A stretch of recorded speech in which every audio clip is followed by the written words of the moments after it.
자, 이번에는 GIS, 즉 지리공간정보 시스템에 대한 얘기를 할 겁니다. 이 분야는 굉장히 중요하고 또 만들어진 지 그렇게 오래된 학문은 아니지만 우리 생활에서 굉장히 밀접하게 사용되는 분야 중에 하나입니다.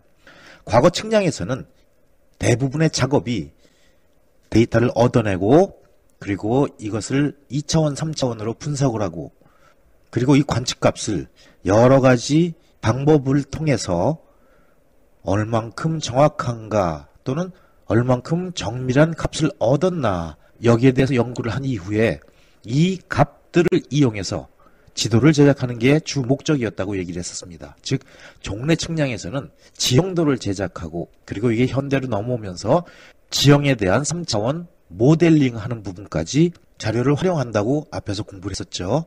그런데 이제 이 GIS라는 학문이 나타나기 시작합니다. 왜? 물론 필요에 의해서 나타나죠. 그러한 요구사항들은 우리 조금 이따가 하나씩 다 살펴볼 텐데 어쨌든 이 GIS라는 툴을 이용해서 우리가 원하는 목적에 맞도록 자료를 활용하고 또 우리가 어떠한 자료를 활용할 때 여기에서 얻을 수 있는 효용성을 이러한 효용성을 극대화시키고 최적의 결론을 도출할 수 있도록 하기 위해서 이 GIS가 사용되고 있어요. 여러분 가지고 계신 교재 서문에도 그런 내용이 나옵니다. 과거에는 측량학이라는 이름으로 보통 사용되었지만 여기에 GIS라는 분석 도구가 도입되게 되면서 이 측량의 영역은 무척 더 넓어졌고 효과적으로 활용되고 있죠. 더 깊게 들어가기 전에 이런 말씀을 드릴 수 있겠지만 물론 이 GIS는 비단 토목, 측량 분야에서만 활용하는 그러한 기술은 아닙니다. 도서관학과에서는 검색을 하기 위해서 이 GIS 툴을 사용하고 있고 또 거기에 대해서 각각 도서 목록들을 데이터베이스로 구축해서 관리하고 있습니다. 생물학 분야에서 특히 호주와 같은 경우에서는 이 코알라의 서식지를 찾아내고 그것을 보호하기 위해서 이 GIS라는 툴을 사용합니다.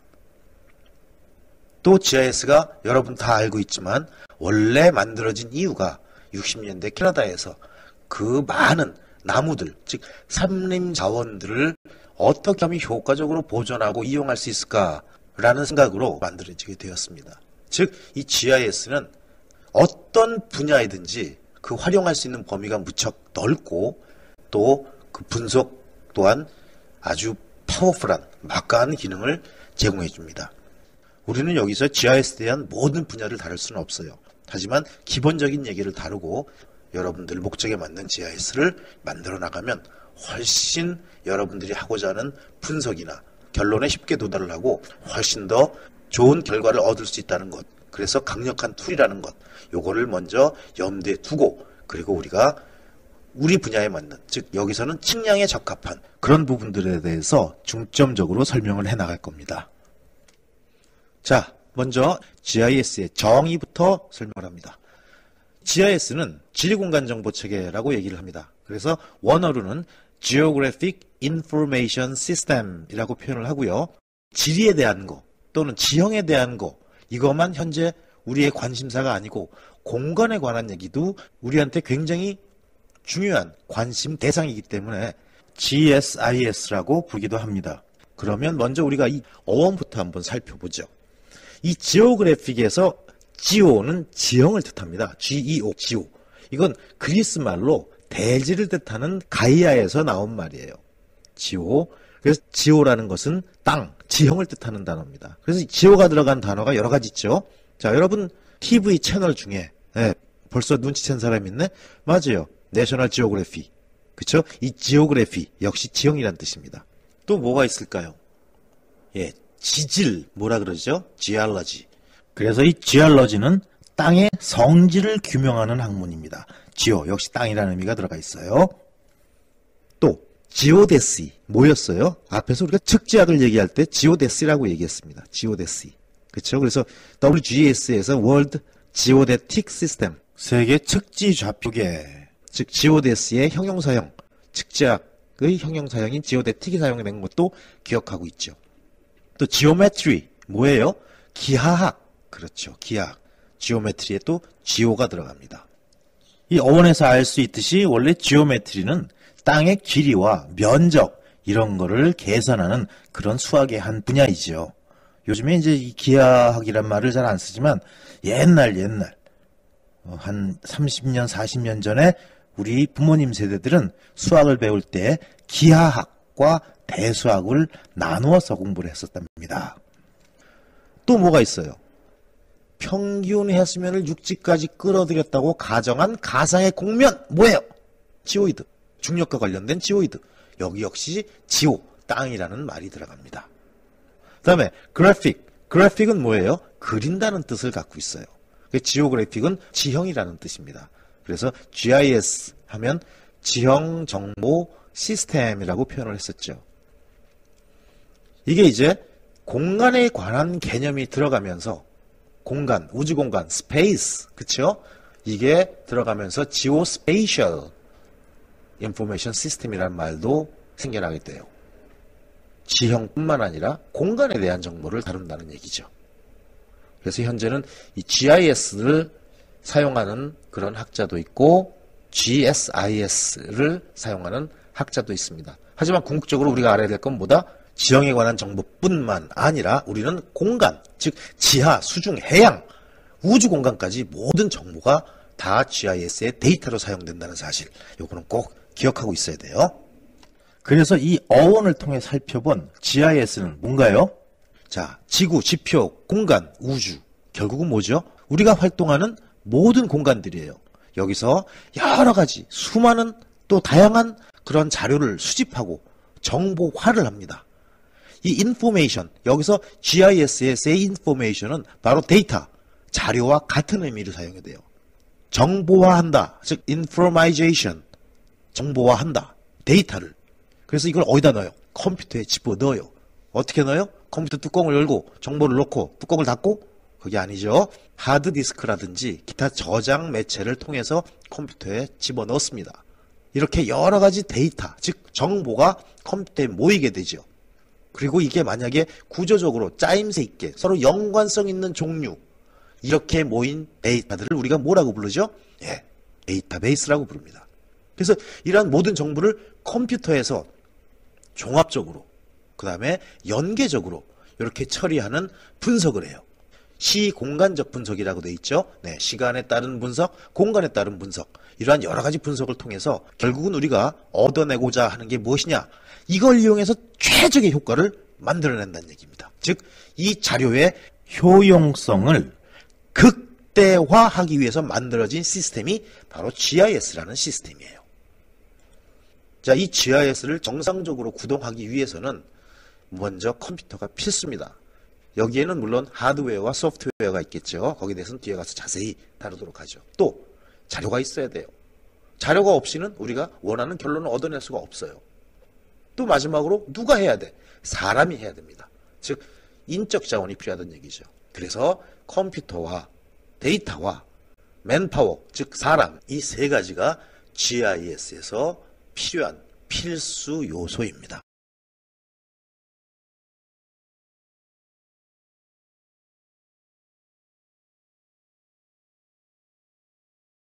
자, 그러면 이번에는 GIS의 출현 배경에 대해서 한번 살펴보도록 하죠. 이러한 새로운 기법이 나왔을 때는 뭔가 문제가 있었기 때문에 그 문제를 해결하기 위한 도구로 제시가 되는 경우가 대부분입니다. GIS 역시 산업화, 도시화에 따른 방대한 여러 가지 자료를 처리하는 데 문제점이 노출이 되기 시작했어요. 특히나 이 제도상의 문제라든지 또는 자료 내용상의 문제, 그 다음에 수집된 자료 관리를 활용하는 문제, 크게 이 세 가지의 큰 문제점을 해결하는데 사람들의 관심이 모아지기 시작합니다. 먼저 제도상의 문제로는 부서 간의 업무 연계가 취약해요. 제가 이제 실제로 과거에 GIS 사업을 하면서 총괄 감리를 할 때인데 이제 발주처에서 이렇게 데이터베이스를 만들어 달라고 요구를 합니다. 그럼 저는 이제 그 일을 하는 실무자들하고 협의를 해서 이렇게 데이터를 만들죠. 근데 이런 어떤 하나의 문제가 발생해요. 예를 들어 도로에 대한 문제가 발생했다. 그러면 저는 그 문제를 가지고 다시 발주자하고 상의를 합니다. 그래서 담당자하고 얘기를 하게 되면 그 문제가 이제 실제로 도로하는 실무에게까지 전달이 돼야 돼요. 발주처 안에서도. 근데 그 얘기가 굉장히 늦게 전달이 됩니다. 서로 하는 일도 틀리고 그 다음에 또 출장 나가기도 하고 자리에 없기도 하고 잘못 전달되는 경우도 있고 이렇게 해서 그 담당자한테 갔다가 그 담당자가 어떤 결정을 내려서 다시 총괄부서로 올립니다. 그럼 그게 저하고 업무 협의가 되고 다시 저는 데이터베이스를 구성하는 실무자들하고 회의를 합니다. 이렇게 굉장히 오랜 시간이 걸리고 루트가 복잡해져요. 그래서 부서 간의 업무 연계가 상당히 취약해요. 또 그리고 과거에 구축된 자료가 있긴 하지만 이게 우리가 새로 하는 그 사업의 성격상 정확히 일치가 되지 않아요. 물론 기존에 데이터베이스가 또는 데이터가 잘 구축이 되어 있다면 그거를 활용해서 약간만 모디파이를 하거나 우리의 목적에 맞도록 변형만 시켜주면 되지만 이런 자료들이 없어요. 우리가 입맛에 맞는 자료가 없다는 얘기예요. 그래서 그런 자료를 찾다 새로 만들기도 하고 오히려 시간이 더 많이 소요가 되는 경우가 있죠. 또 내용상으로는 우리가 실제로 업무에 활용해서 분석하고자 하는 데이터들이 부족합니다. 또 이런 데이터들이 있다고 하더라도 각기 만든 시기가 틀리고 각기 만든 개념이 틀려요. 그래서 합쳐서 하나의 새로운 데이터로 사용할 수도 없고 만약에 이런 경우에 현재 상태가 업데이트 되어 있지 않은 자료를 사용하면 당연히 정확하지 않겠죠. 그렇다면 역시 이 데이터를 활용하는 사람들도 뭐 이딴 데이터를 만들었어? 이거 못 믿겠네? 하고 신뢰도가 떨어질 수밖에 없다는 얘기죠. 그리고 이렇게 과거에 모여진 데이터들은 잘 보관되어 있는 것도 물론 없진 않겠지만 아주 세분화돼서 완전히 잘 분류가 돼서 우리가 필요한 거를 쉽게 찾을 수 있는 그런 상태도 아니죠. 이번에는 수집된 자료를 한번 볼까요? 이러한 자료들은 과거부터 중복돼서 즉 어떤 프로젝트나 어떤 일이 있을 때마다 그때그때 만들어낸 자료들이에요. 그래서 자료가 어떤 거는 여러 번 막 중복이 되어 있고 어떤 거는 마구 각 사무실이나 관리처별로 다 흩어져서 관리가 되고 있기 때문에 하나로 묶어서 활용할 수가 없습니다. 그리고 자료를 일반적으로 활용할 수 있는 공간이 절대적으로 부족해요. 이러한 여러 가지 문제를 해결하기 위해서 이제 GIS가 나타나게 된 거죠. 이러한 여러 가지 문제를 우리가 어떻게 효율적으로 관리하고 또 데이터도 즉 인포메이션, 정보들도 이용 가능하고 정확하고 업데이트되어 있는 최신화되어 있는 자료를 구축할 필요가 있었고 이렇게 모여진 자료들도 합리적으로 분석해야 하는 그러한 필요성이 느껴지게 됩니다. 이때 GIS가 등장하면서 의사결정을 신속하게 해주고 정확하게 해주는데 엄청난 파워를 발휘하게 되죠. 또 수치지도, 디지털 맵을 만드는데 또는 만들어진 이 디지털 맵을 수정하는데 상당히 효율적으로 그리고 빠르게 만들 수 있도록 시간을 단축시켜줍니다. GIS라는 툴을 이용함으로써 계획을 효과적으로 수립할 수 있고 설계도 효과적으로 할 수 있어요. 그래서 궁극적으로 비용을 절감시켜주는 효과도 나타냅니다. 또 이렇게 GIS를 통해서 만든 데이터들, 즉 정보들은 표준화돼서 저장이 되죠. 그래서 이 정보가 질적으로 안정되게 됩니다. 또 데이터를 취득하는 데 걸리는 시간, 그리고 데이터를 항상 최신화로 유지 관리하는 데 걸리는 시간이 굉장히 줄어들어요. 효율적으로 가기 때문에. 그래서 여기에 대한 시간과 비용이 대폭적으로 줄어들 수 있습니다. 이렇게 양질의 데이터, 그리고 신뢰할 수 있는 데이터, 그리고 최신화된, 업데이트된 정확한 데이터를 활용할 수 있게 됨으로써 고객들이 이러한 자료를 이용해서 뭔가 정보를 얻어갈 때 높은 정확도를 갖고 있기 때문에 서비스의 질이 높아지게 되죠. 그리고 이렇게 서비스 질이 높아진다는 얘기는 다시 말하면 고객들이 이 데이터를 만든 사람들과 그 데이터를 신뢰한다는 얘기가 되는 거예요. 또 아주 중요한 얘기 중에 하나가 바로 이 시각화입니다. 우리 공학도들이나 또는 이공계 또는 엔지니어들이 잘 쓰는 기법이 뭐예요? 바로 그래프를 그리는 거거든요. 즉 비교하는 거예요. 한눈에 보이게 비교해 주는 거예요.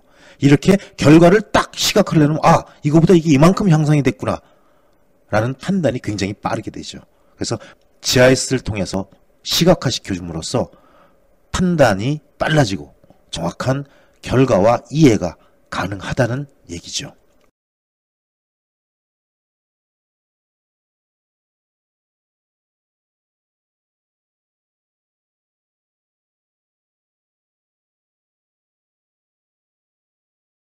자, 이번에는 우리 GIS의 역사에 대한 얘기를 한번 해보죠.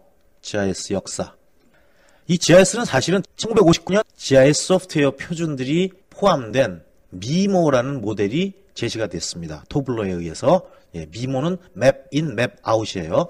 여기 이제 자세한 설명은 이 파워포인트 강좌에 수록은 하지 않았지만 여러분 교재 지오 인포매틱스 80페이지에 있어요. GIS 역사가 여러분 그 교재 앞부분에 있기 때문에 그거를 이제 다시 따와서 여기서 따로 GIS의 역사에 대해서만 다루고 있으니까 여러분들은 교재 80페이지부터 참고하시면 됩니다. 1959년 이 토블러가 지오 코딩이라든지 자료의 취득, 또 자료의 분석이나 표현 등 이러한 기술이 필요하기 때문에 GIS가 나올 것이다 라는 예언을 했습니다. 그리고 1963년 우리가 GIS의 시초라고 얘기하는 캐나다에서 산림자원을 보호하고 효과적으로 활용하기 위해서 지리정보체계, 즉 Canadian Geographic Information System을 개발하였죠. 방대한 토지하고 산림을 어떻게 개발할 것인가, 그래서 이렇게 만들어지면서 초기 GIS의 개념이 여기서 잡히게 됩니다.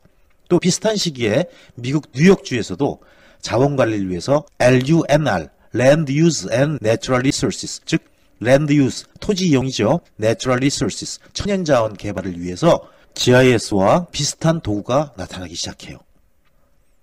그리고 이 해에 정보기술 전문가들이 모인 비영리 단체가 있습니다. 우리사라고, Urban and Regional Information Systems Association. 이 우리사가 발족이 되죠. 그래서 공간 정보기술을 어떻게 이용을 하고 이것들을 어떻게 통합시킬까, 요거를 상의하기 시작합니다. 또 64년 피셔라는 사람이 하버드 연구소를 만들어요. 그 하버드 그래픽 연구소를 만들어서 공간 자료 처리를 위한 소프트웨어를 개발하기 시작했습니다. 그래서 65년에 사이맵이라는 소프트웨어가 나오죠.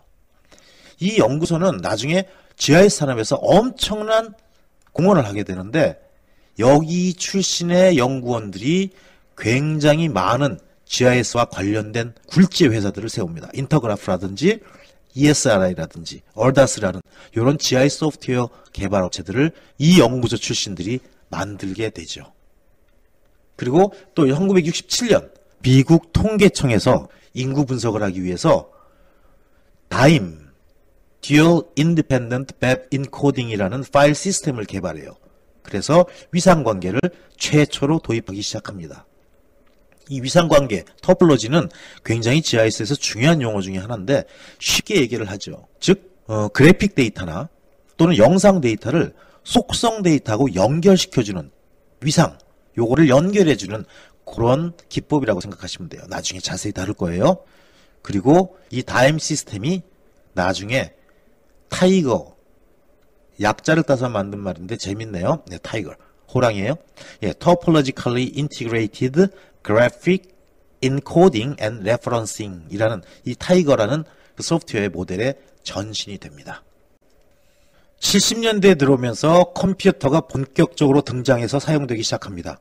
물론 개인까지는 보급이 안 돼요. 예, 큰 컴퓨터들이 나와서 에드박, 애니악 뭐 이런 대형 컴퓨터들이 활용이 되죠. 또 사회가 급변하게 되죠. 그 전에 공산주의와 민주 진영으로 딱 두 개로 나뉘었던 그런 양극화였던 사회가 다극화로 벌어지기 시작하고 또 산유국들, 즉 기름이 펑펑 나는 나라들이 목소리가 커지기 시작하고 아프리카 나라들도 제3세력으로 등장하기 시작하면서 사회 환경이 급변하게 되죠.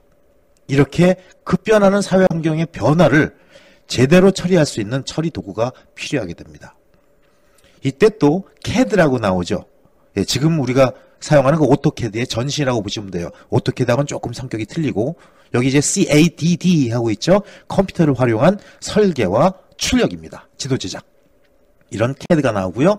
그 다음에 전문 GIS 관련 업체가 등장하기 시작합니다. 이때 이 GIS는 자원이나 환경관리, 이런 공공시설 관리에 주로 활용이 됐어요. 자, 이제 80년대 들어서면서 GIS가 저변으로 확대되기 시작합니다.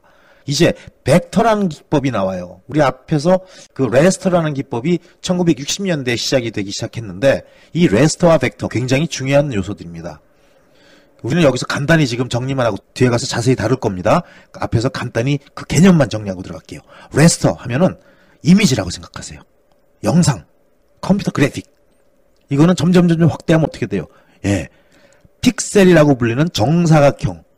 이건 하나의 칼라만 갖고 있죠. 확대하면 나중에 모니터 그거 하나만 딸랑 나와요. 아무것도 없이 한 색깔로 뭉개져서. 이 REST에서는 우리가 길이를 재거나 양적인 거를 파악할 수가 없어요. 근데 벡터, 이거는 뭐냐? CAD 파일이라고 생각합시다. 그럼 뭐예요? CAD 파일에서는 이 점과 이 점을 끊었을 때 그 길이를 알 수 있죠. A 확대시키면 어떻게 해요? 확대시켜도 그 안에 갖고 있는 속성 길이는 변하지 않습니다. 우리 눈에 잘 보이게 커질 뿐이지.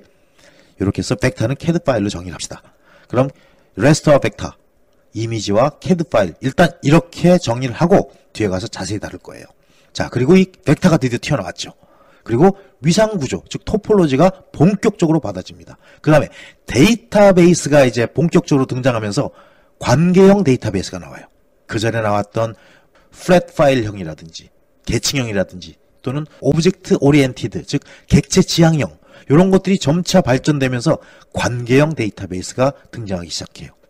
그리고 개인용이라고 보기는 좀 그래도 덩어리가 있지만 크기가 크다는 얘기가 아니라 가격 면에서 워크스테이션이라고 하는 컴퓨터가 등장합니다. 이때 막강했습니다. 워크스테이션. 다른 사람들은 뭐 286 요거 쓸 때인데 워크스테이션 처리 속도도 엄청 빨랐죠. 꿈의 컴퓨터였어요. 한동안은.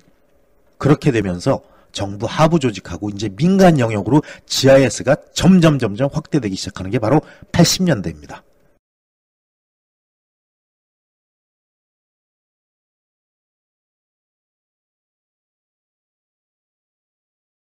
자, 그리고 이제 1990년대로 넘어 들어옵니다. 그러면서 기술, 과학 이런 게 발달하면서 컴퓨터의 하드웨어와 소프트웨어가 무지무지하게 발달을 하기 시작합니다. 그러면서 이제 기타 여러 다른 장비들도 같이 발달을 하게 되겠죠. 주변 장치도 발달을 하고 또 저장 매체, 그 다음에 통신 기술이 발달합니다. 옛날에 한 86년, 7년 요때만 해도 하드디스크의 발달이 그렇게 크질 않았어요. 물론 이땐 플로피 디스크가 대세였고요. 그 다음에 하드디스크라는 게 나오면서 컴퓨터를 키면 자동으로 부팅되는 시스템으로 넘어오기 시작합니다. 그때 제가 달았던 하드디스크가 20메가였어요. 운동장이었습니다. 깔 게 없어요. 프로그램이. 엄청나게 큰 용량이었죠. 하지만 지금은 어때요? 20메가뿐 택도 없습니다. 뭐 웬만한 파워포인트 하나 만들어도 몇백 메가가 되는 경우가 있어요. 그리고 여러분 인터넷에서 야동 하나만 다운받아봐요. 몇 기가예요? 보통 1기가 넘어갑니다. 이제. 또 이상한 생각하지 말아요. 야동이란 야구 동영상의 줄임말이에요. 예. 또 블루레이 같은 거 하나 파일 사이즈가 얼마나 됩니까? 뭐 7기가, 8기가까지 되는 것도 있어요. 이런 큰 용량에 걸맞는 저장 매체들이 현재 사용이 되죠. 그래서 뭐 2TB짜리 하드디스크도 있고 현재. 그 다음에 제가 강의할 때 주로 가지고 다니는 USB 메모리 마이크로칩인데 요게 64기가입니다.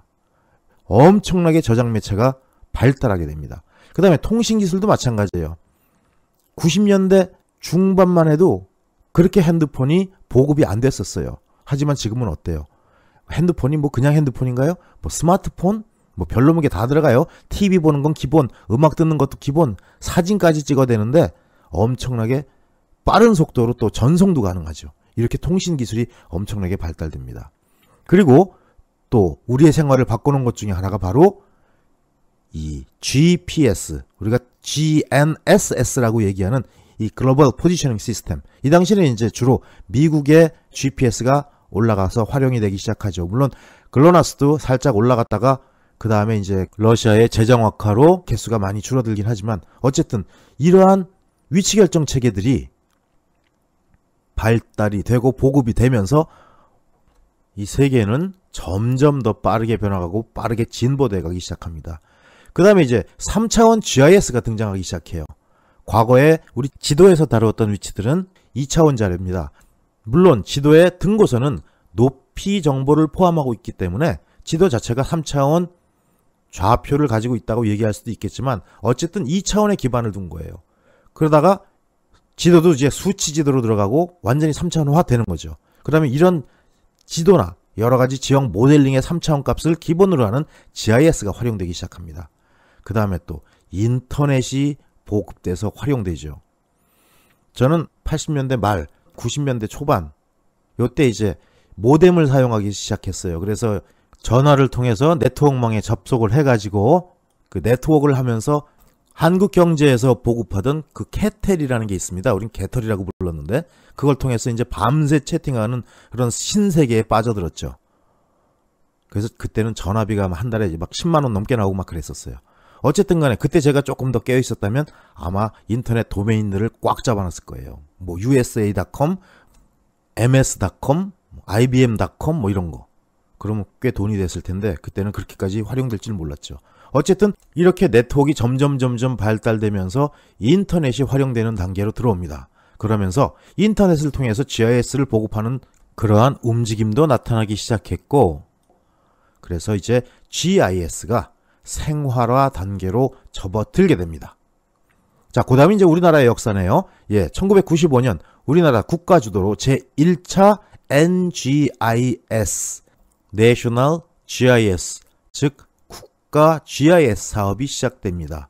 당시 이제 국토지리정보원 주관으로 이 사업이 시작되고 여러 이제 부처들이 함께 작업을 하죠. 그래서 이때부터 어떻게 보면 우리나라의 GIS의 기반이 조성됐다고 볼 수가 있어요.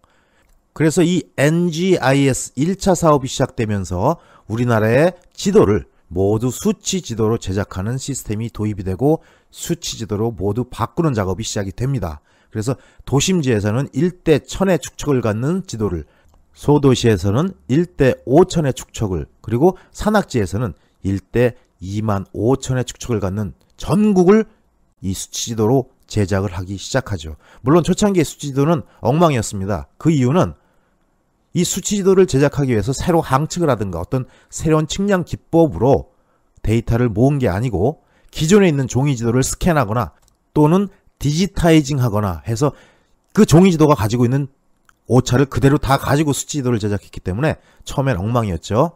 그리고 나서 이 수치지도가 그 이후에 계속 수정이 되면서 현재 우리가 활용할 수 있는 정도의 단계가 되네요.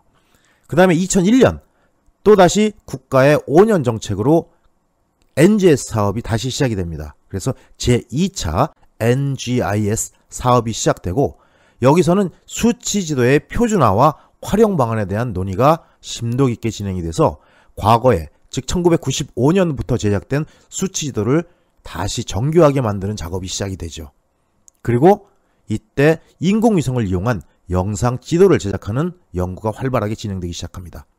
자, 그리고 2006년에는 2001년부터 시작한 제2차 NGS 사업이 종료가 되고 새롭게 제3차 NGIS 사업을 시작하죠. 이 NGS 사업은 앞에도 얘기했지만 전부 국가 주도 사업입니다. 그래서 우리 삶의 질적 향상을 모토로 제3차 사업이 시작되면서 이때 우리 귀에 못이 박힐 정도로 무지하게 많이 나왔던 단어가 바로 유비쿼터스라는 단어가 나오죠. 유비쿼터스는 그 도처에 널려있는 뭐 어디서나 사용할 수 있는 이런 뜻이에요. 궁극적으로 이 유비쿼터스 시티에서 지향하는 것은 어디서든지 인터넷 접속망을 통해서 우리가 원하는 정보를 빠르게 습득할 수 있는 그런 환경을 구축하자는 의미로 이 말이 사용이 됐습니다. 그래서 유비쿼터스 시티 또는 UCT라고 표현했고 또 이거를 생태와 환경 문제하고 엮어서 유에코시티라는 말로도 많이 쓰였죠. 이 용어는 기술사 문제에서도 여러 번 다뤄졌던 그런 주제입니다. 무지하게 중요하게 나왔던 그런 문제들이에요. 유비쿼터스. 그 다음에 유통체계를 정비해서 보다 활용적이고 보다 효과적인 유통체계를 구축하려는 그런 사업도 함께 진행이 됩니다. 또한 이때는 지능형 국토정보 R&D 사업이 NGIS 3차 사업하고 병행으로 진행이 됩니다. 이 사업은 모든 국토에 대한 그 정보를 지능형으로 구축해서 적절하게 GIS 자료를 활용하기 위한 그 지능형 국토에 대한 사업이죠. 그래서 5년간 약 1,500억이라는 어마어마한 금액이 투자가 돼요. 그리고 이 금액은 국가에서 투자한 금액이고 또 이거하고 비슷한 금액의 민간 투자가 또 이루어져서 무지하게 GIS가 활성화되는 그런 시스템을 갖추는 시기이기도 합니다. 그리고 2010년 또 2006년에 시작됐던 NGIS 3차 사업이 완료되고 다시 4차 사업이 시작됩니다. 그래서 이 NGIS 4차 사업의 모토는 언제 어디서나 누구나 자유롭게 활용할 수 있는 국가공간 정보 기반을 구축하는 게 목적입니다. 그래서 이때부터 나온 게 이제 그린이라는 용어가 나오기 시작합니다. 이거는 여러분 꼭 비교하셔야 될 게 또 3차 산업의 유비쿼터스하고 반드시 비교하고 요약 정리해 놓으셔야 될 거예요. 그래서 저탄소 녹색 성장, 그 다음에 유비쿼터스 컴퓨팅 환경을 위한 인간과 사물의 지능화, 그 다음에 새로운 서비스 창출, 이러한 세부 목표를 가지고 사업이 시작되고 현재 진행되고 있습니다. 자, 여기 기술사 준비하시는 분들은 요 1995년부터 시작된 1차, 2차, 3차, 4차에 대한 내용들을 반드시 요약해 놓으셔야 돼요. 더더군다나 각각의 차수에 대해서 비교를 할 수 있어야 되고 요걸 표로 정리하는 게 중요합니다. 그리고 또 현재 진행 중인 4차 사업에 대한 얘기는 꼭 항상 시험에 나올 수 있다는 생각으로 요거는 굉장히 자세하게 정리를 해서 문제에 출제되면 답변을 할 수 있도록 준비해 놓으셔야 됩니다. 이 기술사 시험에 이러한 내용들이 나오는 이유는요. 우리 기술사 시험은 잘 아시겠지만 관리자가 될 자격이 있는지 없는지를 테스트하는 시험이에요. 그렇다면 국가가 주도하는 게 뭔지, 국가의 방향이 어디로 가고 있는지, 그 다음에 또 세계 정세는 어떻게 변하는지, 또 북한과의 관계는 어떤 변화가 있는지, 이러한 내용들에 항상 촉각을 곤두세워야 됩니다. 이런 문제들은 반드시 시사성 있는 주제를 가지고 기술사 문제에 출제될 수 있다는 거 꼭 기억하셔야 돼요. 또 혹시 이 중에 기술사가 아니라 기사 준비하는 수험생이 있을 때는 에이 이거 뭐 우리한테 하는 얘기 아니네 이렇게 넘기지 마십시오. 반드시 체크해 두세요. 언젠간 여러분도 기술사 시험 봐야 되니까요. 예, 그래서 요거까지도 같이 중요하게 강조하는 내용들은 꼭 여러분들 어떤 특별한 마킹을 해가지고 준비해 놓으시면 나중에 수험 준비할 때 많은 도움이 될 거라고 생각이 됩니다. 자, 이렇게 해서 우리 간략하게 GIS의 역사를 훑어봤고 또 뒷부분에서는 우리나라에서 특히 정부 주도로 수행되는 GIS, 즉 NGIS에 대한 내용들을 살펴봤습니다. 물론 요 각각의 1차, 2차, 3차, 4차 산업에 대한 NGIS 사업은 뒤에서 아주 디테일하게 한번 다시 다룰 겁니다.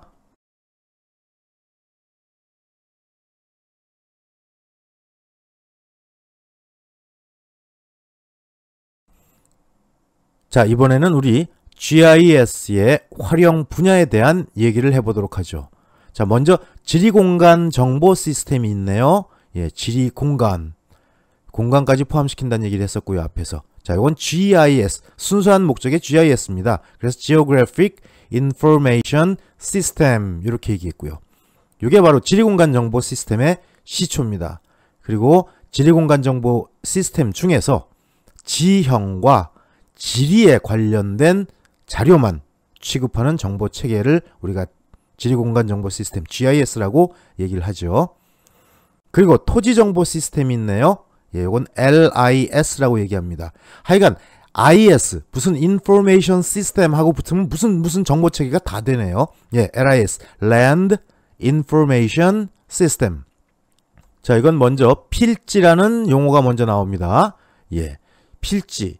필지가 뭐죠? 예, 땅을 쪼개놓은 겁니다. 어떤 땅을?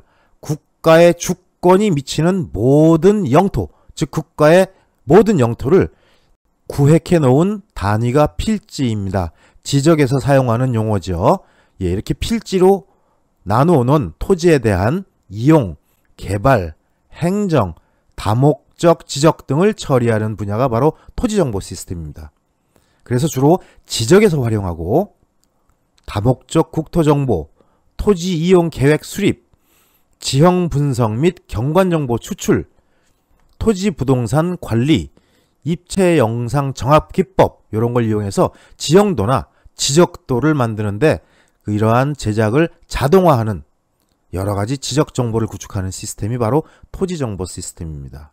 그래서 이제 과거에 이 토지 정보 시스템은 PBLIS라고 얘기를 했었고요. 예, Parcel Based LIS. 그래서 필지 중심의 토지 정보 체계, 행정자치부에서 다뤘던 거죠. 그리고 다시 KLIS라는 그러한 시스템이 나옵니다. 이러한 지적에 대해서는 지적학에서 더 자세하게 다루도록 합니다. 자, 그 다음에 도시정보 시스템이 있네요. UIS, Urban Information System. 도시에 관련된 거겠죠? 예, 도시의 현황 파악, 도시의 계획, 도시 정비, 도시 기반 시설 관리, 도시 행정, 도시 방제 등의 여러 가지 도시에 관련된 분야에 활용하는 그런 정보 시스템이 도시정보 시스템이에요. 그 다음에 지역정보 시스템이 있네요. 예, RIS, Region Information System. 어떠한 지역에 대한 얘기입니다. 그래서 건설공사 계획을 수립하기 위한 지질, 지형자료의 구축 또는 각종 토지 이용 계획의 수립이나 관리에 활용하는 분야가 바로 지역정보 시스템이죠.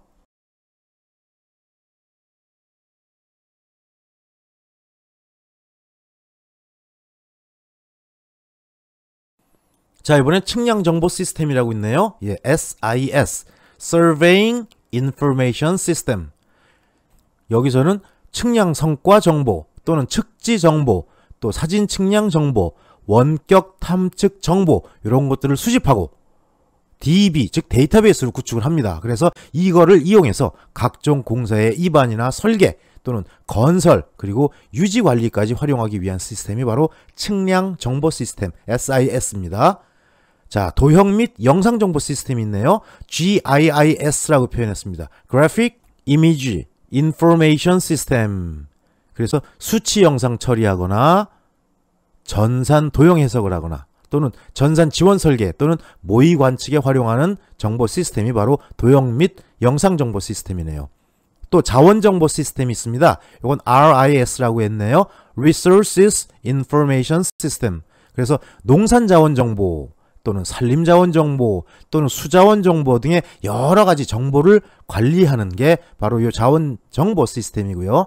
위성의 영상을 이용하기도 하고 또 지리공간 정보 시스템을 활용하기도 해서 농작물의 작황을 조사한다든지 병충해의 피해를 조사한다든지 또는 수확량을 예측한다든지 아니면 토질과 지표 특성을 고려한 산림자원의 경영 그리고 관리 대책 이런 거를 수립하는 이러한 정보체계를 자원정보 시스템이라고 얘기를 합니다.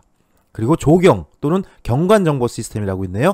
LIS 또는 VIS, Landscape Information System 또는 Viewscape Information System이라고 얘기합니다.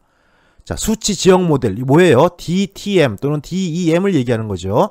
Digital Terrain Model 또는 디지털 엘리베이션 모델, 그 다음에 전산도형 해석기법과 조경, 경관 요소, 경관 대안을 고려해가지고 시뮬레이션을 작성해서 요걸 활용해서 최적의 경관 계획을 수립하고 이 결과를 조경 설계나 경관 분석, 경관 계획에 활용하기 위한 시스템을 조경, 경관 정보 시스템이라고 얘기합니다.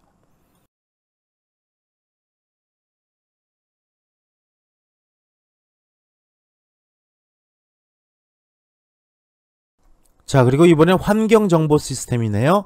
EIS, Environment Information System.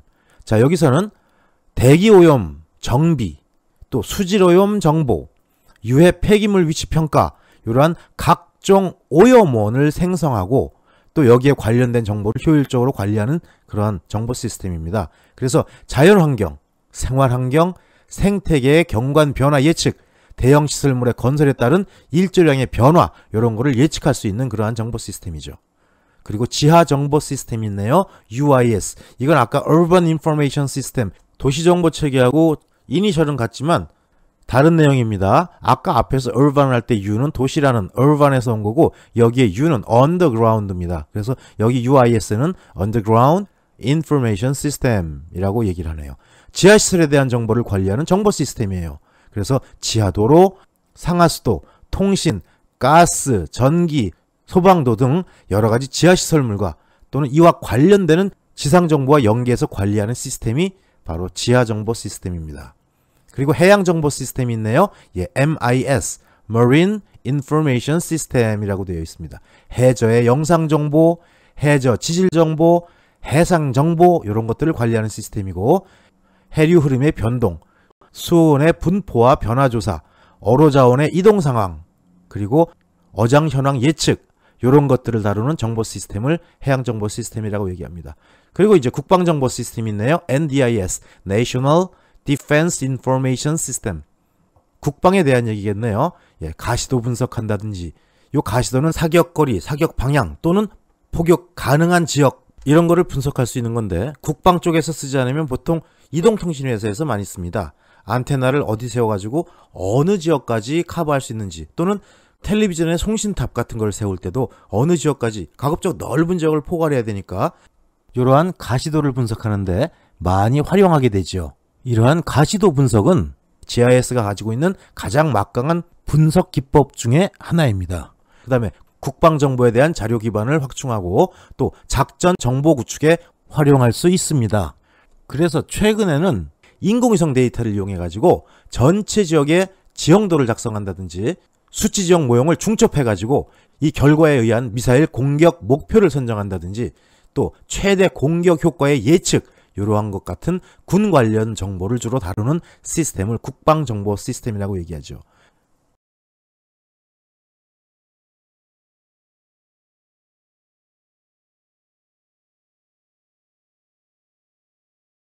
자, 그 다음엔 재해정보 시스템이네요. DIS, Disaster Information System. 그래서 홍수 방제 체제 수립을 한다든지 산불 방지 대책 수립 및 관리, 이런 데 많이 활용되는 시스템으로서 수계의 특성, 유출의 특성, 그 다음에 강우 빈도와 강우량, 이런 것들을 고려해서 긴급 출동 등의 적절한 방제 대책을 수립할 수 있는 정보 시스템이 바로 재해정보 시스템입니다. 그리고 기상정보 시스템이 있네요. 예, MIS, Meteorological Information System이라고 하고요. 요거는 기상의 변동을 추적한다든지 일기예보를 예측하는 거, 그 다음에 기상정보의 실시간 처리, 또 태풍의 경로 추적, 그 다음에 피해 예측, 이런 거를 하는데 활용되는 시스템입니다. 또 교통정보 시스템이 있죠. 예, TIS, Transportation Information System. 여기에는 이제 육상교통관리, 해상교통관리, 항공교통관리, 이런 것도 포함이 되고 교통계획이라든지 교통영향평가와 같은 것들을 처리하는 시스템이에요. 그래서 교통량, 노선의 연장, 운수 및 물류, 도로, 보수, 이런 것들을 효과적으로 관리할 수 있는 정보 시스템을 교통정보 시스템이라고 얘기합니다. 그 다음에 수치지도 제작 및 지도정보 시스템이 있네요. 예, DMMIS네요. 예, DM, 디지털 매핑. 그 다음에 MIS는 Map Information System. 요거는 중축척과 소축척의 지도를 제작하거나 각종 주제도 제작에 활용되는 시스템입니다. 그 다음에 도면 자동화와 시설물 관리 시스템이 있네요. AM, FM. 예, 꼭 뭐 라디오 주파수 얘기하는 것 같아요.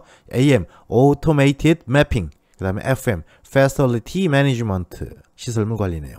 수치 지도에 의해서 도면의 생산과 도면의 수정을 자동화하고, 그 다음에 상하수도, 전화시설, 전력시설, 가스시설, 도로 및 철도시설, 그 다음에 유선방송 관리 시스템, 교량유지 관리 시스템, 이런 것과 같은 건설이 끝난 구조물이나 시설물을 안전하고 안정적으로 관리하기 위한 정보 시스템을 AM, FM이라고 합니다.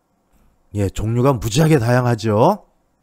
여기는 지금 이 정보 시스템의 예를 들어서 몇 가지를 나열했는데 이 외에도 무슨 IS, 즉 인포메이션 시스템만 붙으면 굉장히 많은 정보 시스템을 우리가 구축할 수가 있어요. 그 얘기는 뭐냐면 이 GIS가 그만큼 무지하게 많은 활용도를 가지고 엄청나게 많은 분야에 쓰일 수가 있다는 얘기죠. 그렇기 때문에 여기 설명이 안 된 내용들이라도 수많은 종류들이 또 다른 정보 시스템으로 구축될 수 있다는 것도 함께 염두에 두시고 학습하는데 참고하시면 도움이 될 겁니다.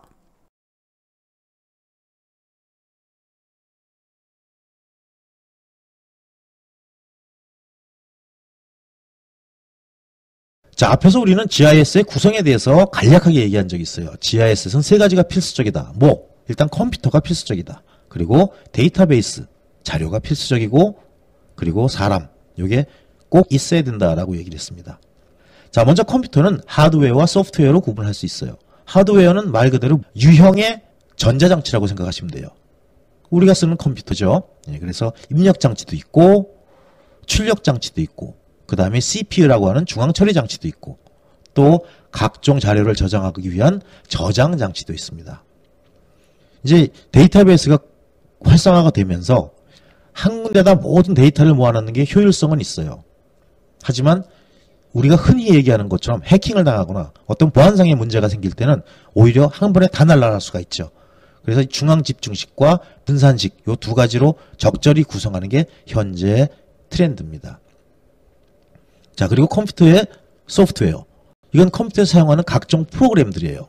우리 매일매일 사용하는 프로그램들이 있죠. 뭐 워드 프로세서라든지 또 이메일 확인 프로그램이라든지 아니면 웹에 접속하기 위한 인터넷을 활용하기 위한 소프트웨어들 여러 가지 이 프로그램을 지칭하는 용어가 바로 소프트웨어입니다. 그래서 이 소프트웨어는 크게 하드웨어를 제어하기 위한 프로그램도 있어요. 입출력을 돕는 거. 가장 대표적인 게 윈도우즈죠. 예, 우리가 OS라고 부르는 거, 오퍼레이팅 시스템이라고 부르는 그 윈도우즈 같은 체계들이 있고요. 또 GIS의 사용 목적에 맞도록 우리가 각종 데이터를 가공하거나 처리하는 프로그램들이 있습니다. 뭐 작게 얘기하면은 엑셀 같은 파일로 데이터를 구성할 수도 있고요. 또 포토샵 같은 걸로 이미지를 변환시키기도 하고요. 또 좀 더 큰 덩어리의 프로그램들은 ArcGIS 같은 프로그램도 있습니다. 또 인터그래프사의 MGE 같은 프로그램들도 있죠. 이런 프로그램들은 고가예요. 자, 그리고 이제 자료, 데이터 또는 데이터베이스, 인포메이션이 있죠. 이 자료는 뒤에 가서 또 아주 세분화돼서 정확히 우리가 공부할 겁니다. 크게 이제 도형 및 영상 정보가 있어요. 이건 지도나 영상을 이용해서 컴퓨터에 저장한 정보가 되죠. 그 다음에 또 속성 정보가 있습니다. 그 각종 데이터의 질이나 특징, 설명 등을 담고 있는 데이터인데 문헌이라든지 현장으로 가서 직접 조사를 한다든지 또는 토지대장이나 임야대장과 같은 각종 대장을 통해서 얻는다든지 또는 통계자료로부터 얻어낼 수가 있습니다. 최근에는 다양한 인공위성 영상으로부터 촬영된 영상을 이용해서 많은 정보를 획득하고 있죠. 적조 현상이 나타나는 바다를 분석한다든지 산불의 피해 지역을 가늠한다든지 홍수가 났을 때 그 피해 정도를 예측한다든지 하는 아주 많은 정보를 우리가 위성 영상에서 얻고 있습니다. 이 데이터베이스는 GIS에서 가장 핵심적인 요소예요. 아무리 컴퓨터가 좋고 사람이 유능하다고 할지라도 데이터가 없으면 아무 분석도 할 수 없기 때문이죠. 그래서 이 데이터베이스는 구축하는데, 유지하는데, 관리하는데 굉장히 많은 비용과 시간이 들어갑니다. 예를 들어서 100억짜리 GIS 사업이라고 한다면 90억 정도는 데이터베이스를 만들고 관리하고 유지하고 갱신하는데 사용이 됩니다. 그만큼 GIS에서 가장 큰 영역을 차지하고 있는 부분이라고 할 수 있고, 역사적으로 GIS의 실패 사례를 보면 거의가 데이터베이스 설계가 잘못됐기 때문에 발생했다고 알려져 있습니다. 그만큼 이 데이터베이스는 GIS에서 굉장히 중요해요. 그 다음에 컴퓨터를 이용해서 이 데이터베이스로부터 정보를 얻어내는 또는 정보를 처리하는 그러한 사람이 필요합니다. 이것 역시도 GIS를 구성하는 가장 중요한 요소 중에 하나죠. 그래서 이 인력은 데이터를 구축하고 실제 업무에 활용하는 사용자로 구성됩니다. 다시 말하면 데이터를 구축하는 사람도 이 GIS에 필요한 인력이고, 데이터를 구축할 줄 모르고 거기에 대한 지식은 없지만 이걸 활용해서 우리가 얻고자 하는 정보를 추출해내는 것도 역시 아주 중요한 인력입니다. 그래서 시스템을 설계하고 관리하는 전문 인력뿐만 아니라 일상 업무에서 이 GIS를 활용하는, 사용하는 모든 사용자가 포함되는 게 바로 인력이죠.